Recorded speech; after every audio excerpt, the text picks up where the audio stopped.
Ma'am नुआइब्री मैम अइना सिसु मैम द ब्लॉक अमा खुदोल तमजगे अइना हुजिक लेइबा मफम से बेलग्रोड कवे बेलग्रोड हाइबा मफम से रशिया की कैपिटल मॉस्को दगी ट्रेन द पुंग तरेट की जर्नी ने अदुगा फ्लाइट द पुंग अमा मखाइ ने अइना ngasi sida lei se agi manipuri sing ki manab sing leie also belgrade state university like tamba motion medical medicine ngak ne aina sida leiba building achobo se si je mogi belgrade state university ki like tam pham ne aduga sida mogi hostel ne aduga si surrounding yam nali sida thong su leire yamna sine moi leiba manipuri sing like tam bagi living style lifestyle se asigi belgrade ki mafam da aduga sigi state university se likhat pa 1876 ta likhat le ado aina sida lak pa se aiga summer se kala e aduga ai manaba akhoi ki juna mo dum so mem yawi aduga akhoi manaba sing mem su le sida ado ai numit ani ahum ni ki tang lak sa bane ai ngasi blog sem je tori se ai ki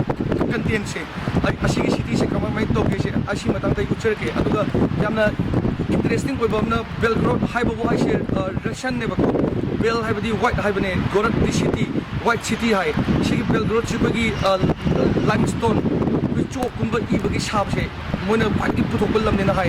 yamna nan balam ne aina mayam da sigi city se jaga jaga chatlaga ai manap singa put pe aba kare ai explore tawse ke mayam aina hujik lepi mafam se mogi university ki thong ne ai tare asigi thong se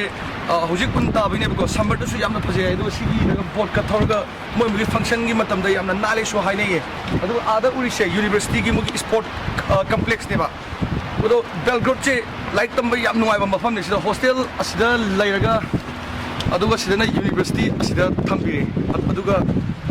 mogi view sisu yamna adu kimatik phajare aduga belgrade se kogi russia ki nupi gai se modi flowers rose yamna pam nei ba ko osa ada kogi birthday na kogi any function da lai bouquet yam pinai ba ado rose se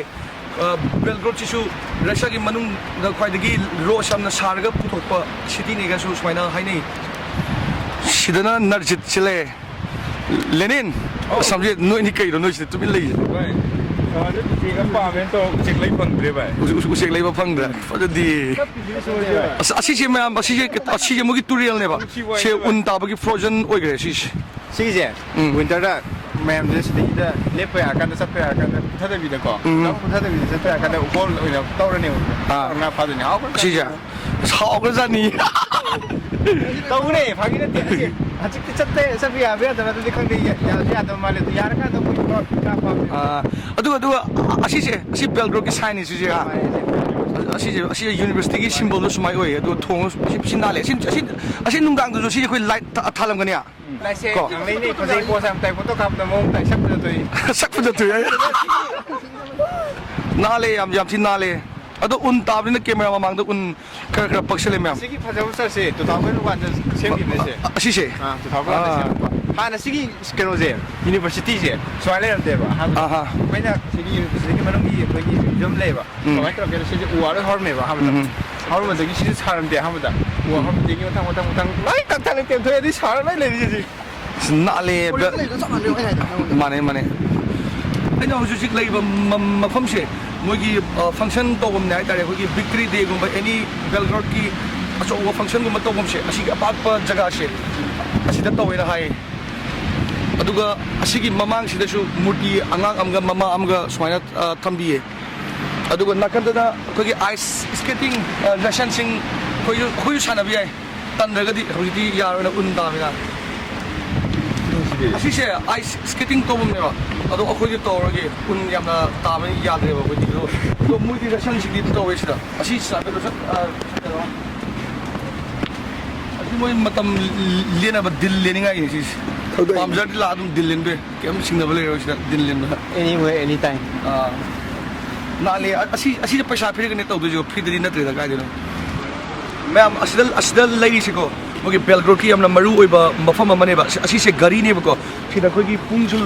loina thai ba pung 24 pung manga taruk tare se asi je thai na gi matam na gari le jingai matam do khoi ki pung oina sida gari yeng na do ne ba nungsa gi mangan do adu pung ke tari gi se khangan do ne si je hauju budi un ta ba gi mami do di thok to male ba ko laune ba sabja pung 17, 18, 19 asta loina thar. Asise English ta sundial harga khangne sise. Ada we love sign symbol ama thari se mogi Russian da sise Belgorod na haine. Moina yamna nusi jab do Belgorod ka do love sign da thabi ni maming. I know it lepi mafam se mogi Belgorod ki Russian singse mogi pothabam haitare amyam peaceful ba lambi ne ado Belgorod si amna su nale haningai leitana si ja I malim na haiba si mo haiba kanda si hoi sengba sang su kuidri na haiba ko aduga si yong ne asom gi line se yamna nan ba city ne city yadre si city tinale asi gi mafam se ko tumbam ga mara ne phamung ma si mogi pothabam ne ba asi mafam singse ado un tabina mi ke to phamna de na si je moi sma ya ara thambi wakhal thok ne phamna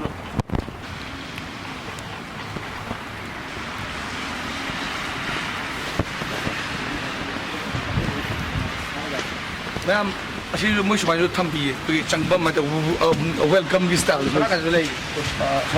ale asi ne Belgorod city je nungdang ja mai asi di kangam re sina aduga akhoi ahumse junamo do masa dan adu rasha do khoi le kai mi rasha loi le gyan ta dre sile hostel hostel le university le university ni na le sile ji matang ula sina ko sports complex le asi jing sai sine turi ni sine asi jing sai ina urki ba hostel university do adu ne asi asi ki mafam se sta multi thampi se mo ki Belgorod ki warriors thaina second world war da like the washing murti ne ko aduga asigi mafam se yamna chalawe si mafam ko ki angang singi sana ningai su lai sida